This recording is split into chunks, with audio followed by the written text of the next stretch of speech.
Уа Қанипа, аманбысың? Ұстаз Қанипа, қазағымның Қанипасы бармысың? Мен өзіңе қарап, сөзіңе қарап, әйгерімім мен тоғжанымды, анам Ұлжанды, әжем Зерені елестетемін.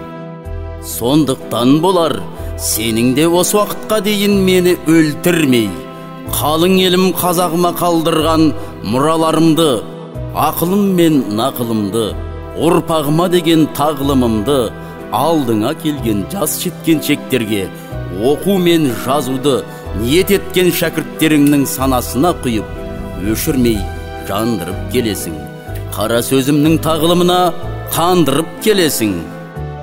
Иә, осы жолда 45 жас ғұмырыңды сарп етіп, алтын уақытыңды, аялы денсаулығыңды беріпсің.